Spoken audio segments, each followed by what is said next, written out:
सभी दोस्तों को नमस्कार। वैदिक मैथ्स में आपका स्वागत है।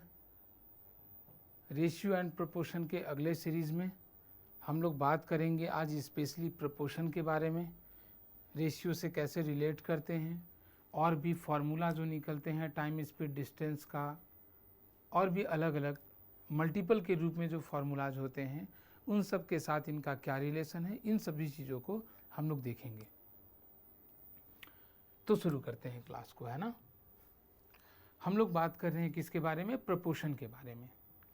जैसे ही बात किए रेशियो क्या है, दो चीज़ों के बीच या दो से अधिक चीज़ों के बीच रिलेशन है।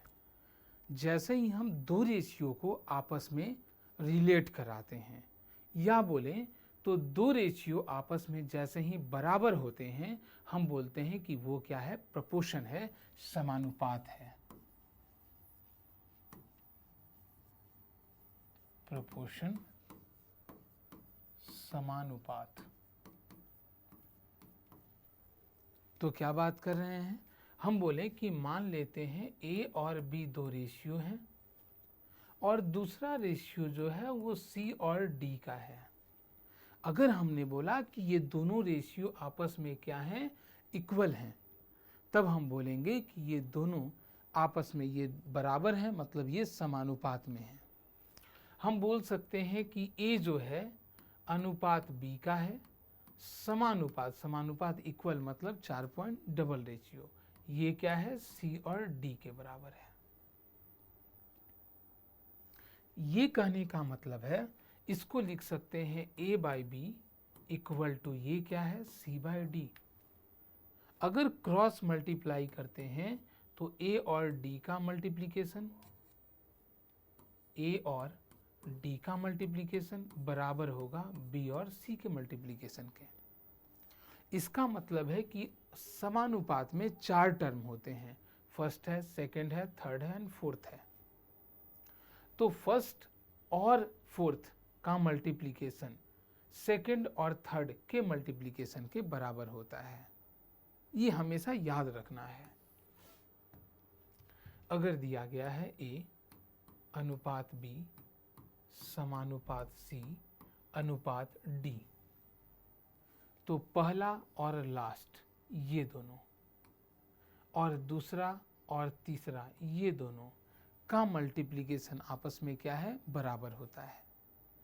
तो पहले और लास्ट को बेसिकली हम लोग एक्सट्रीम बोलते हैं और दूसरे और तीसरे को हम लोग बोलते हैं मीन। तो ये एक्सट्रीम एंड मीन होता है। तो अब कभी भी ओके याद रखना है ये कौन सा है? तो फर्स्ट, प्रथम। ये कौन सा है? तो सेकंड। ये कौन है? तो थर्ड। और ये कौन है? तो फोर्थ। क्लियर है? ये 4 है।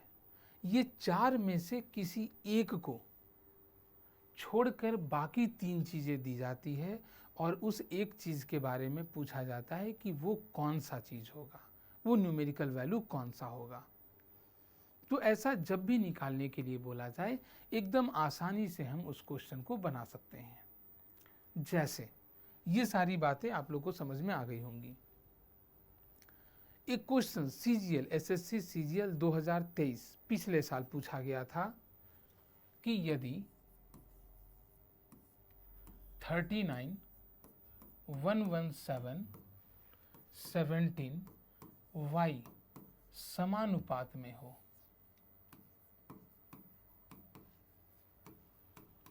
समानुपात में हो तो y क्या होगा? एकदम आसान है, चारों चीजें और फोर्थ प्रोपोर्शन हमसे पूछा। तो सीधा सा बात है, हमने क्या कहा? ध्यान से समझना है। जब भी मेरे पास प्रोपोर्शन आया इसका मतलब ये है कि इसका जो रिलेशन इसके साथ है, इसका जो रिलेशन इसके साथ है, वही इसका इसके साथ है। इस बात को याद रखना है। अगर a में कोई संख्या x से गुना करने से b आया है तो c में उसी संख्या को गुना करने से d आना चाहिए। मल्टीपल रिलेशन, क्लियर है ये चीज? तो इस तरीके से हम लोग रिलेट करते हैं। तो ऐसे क्वेश्चन जब भी आए तो देखकर बना सकते हैं कि क्या होगा। इसका मतलब इसका जो रिलेशन इसके साथ है वही इसका रिलेशन इसके साथ होना चाहिए। तो बोलिए 39 को किससे गुना करेंगे तो आएगा, तो 3 से। 3 9 17 का 7 1, 9 और 2 11, 3 9 27 का 7, क्लियर है, 9 और 2 11, 3 बार गुना। तो इसको भी किससे गुना किया गया है? 3 से। तो 17 तिया कितना? 51 हो गया आंसर। इतना आसान चीज है। लिखने का तरीका क्या होगा? वही चीज है, 39 अनुपात 117 समानुपात 17 अनुपात y। इसका और इसका गुना इन दोनों के गुने के बराबर। तो 39 गुना y जो है वो 117 गुना 17 के बराबर है। इससे ये कट गया 3 बार में, y का वैल्यू 17 तिया 51। बस। तो इस तरीके से क्वेश्चन को बनाने का कोशिश करते हैं हम लोग। एक और क्वेश्चन देखते हैं ऐसे ही।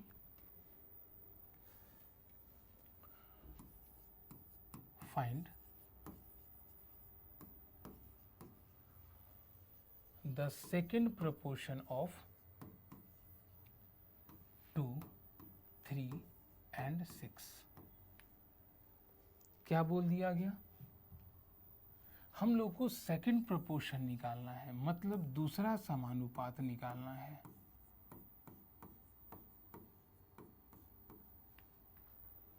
द्वितीय समानुपात निकालना है। क्या करेंगे ऐसे में? सीधा सीधा मान लेंगे कि ये दूसरा समानुपात कुछ और नहीं है बल्कि x है। दूसरा समानुपात क्या है? x। बस इसको अरेंज करेंगे। पहला कौन है? तो दिए गए चीज में पहला क्या?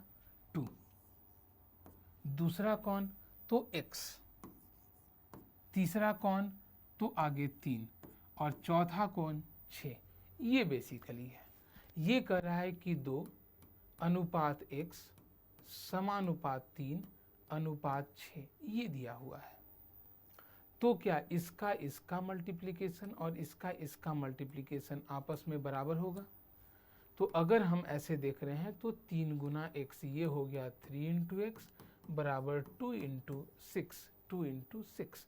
एक्स का वैल्यू क्या हो गया? 6 दुना का 12 बटा 3, कैंसिल करने से 4, मतलब दूसरा जो समानुपात होगा वो क्या होगा? तो 4 के बराबर होगा। तो दूसरा समानुपात, तीसरा कोई भी पूछे, थर्ड प्रपोर्शन पूछे तो ये x यहाँ लिखेंगे, 3 को पहले लिखेंगे।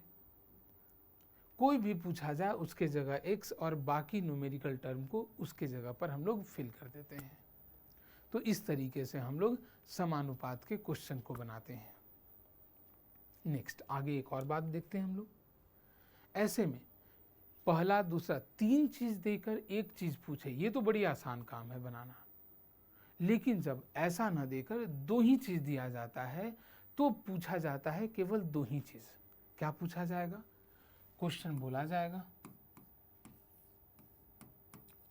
Find the mean proportion of A and B।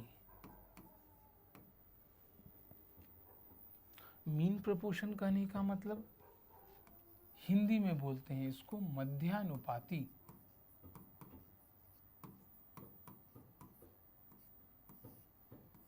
पूरा है, ओके। निकालना हम लोगों को। तो जब भी कोई भी चीज निकालना हो सीधे सीधे मान लेंगे कि वो कुछ और नहीं है बल्कि वो क्या है? x है। अगर वो x है तो हम लोग अरेंज करते हैं। मीन मध्यानुपाती मतलब बीच में रहेगा। तो मेरे पास 2 चीज दिया, तो 2 चीज के बीच में तो एक a है, बीच में x होगा और b होगा, तब तो बीच में है। तो याद रखना है ये प्रोपोर्शनल का टर्म नहीं है। प्रोपोर्शनल में हमेशा 4 टर्म होते हैं। तो सबसे पहले तो इनको प्रोपोर्शनल में कन्वर्ट करेंगे। प्रोपोर्शनल में बनाने के लिए हमेशा याद रखेंगे कि हमेशा बीच वाले को 2 बार लिख देते हैं। हमेशा याद रखना बीच वाले को, हम x को नहीं बोल रहे हैं। यहाँ x आ गया है अलग बात है, हमेशा याद रखना है किसको, बीच वाले को। तो हम इसको लिखेंगे पहले a अनुपात x, सिंस बीच में x आया है इसलिए x को ही 2 बार लिखना होगा, अनुपात b। अब पहला और लास्ट का गुना और बीच वाले का गुना आपस में बराबर, तो x गुना x क्या हो गया, x स्क्वायर बराबर a गुना b क्या है, तो ab। तो बोलिए क्या x का value plus minus root over A B होगा। ऐसे अभी तक जो भी एग्जाम में पूछे गए हैं क्वेश्चन वो प्लस में ही आंसर दिया जाता है, इसीलिए जब भी मध्यानुपाती पूछा जाए आप सीधे सीधे लिख सकते हैं रूट ओवर ए इंटू बी, हो गया आंसर। तो इस तरीके से क्वेश्चन को हम लोग बनाएंगे। जैसे क्वेश्चन पूछा गया find mean proportion of 9 and 16। सीधा कुछ नहीं करना है, मध्यानुपाती निकालना है। फॉर्मूला क्या है, रूट ओवर ए इंटू बी, मतलब पहला 9 और दूसरा 16, 9 का 3, 16 का 4, आंसर हुआ 12। बस इसी तरीके से एक और चीज पूछा जाता है, find third proportion of A and B. A और बी का तीसरा समानुपात ज्ञात कीजिए। एकदम आसान है, तीसरा तृतीय समानुपात है ना, तृतीयानुपाती। कैसे करेंगे, मान लेंगे ये क्या है x, तो बोलिए लिखने का तरीका, पहला a, दूसरा b और तीसरा x, ये होगा। जहां बोला गया उसको लिख देना है।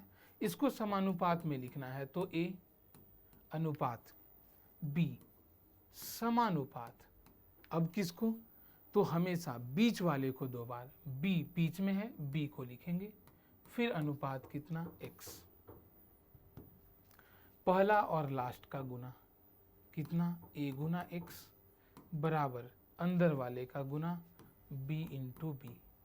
क्या x का value b square by a हो जाएगा। इसका मतलब है जब भी तृतीयानुपाती पूछेगा दूसरे वाले का स्क्वायर डिवाइडेड बाई पहला वाला कर देना है। तो इस तरीके से हम तृतीयानुपाती आसानी से निकाल सकते हैं।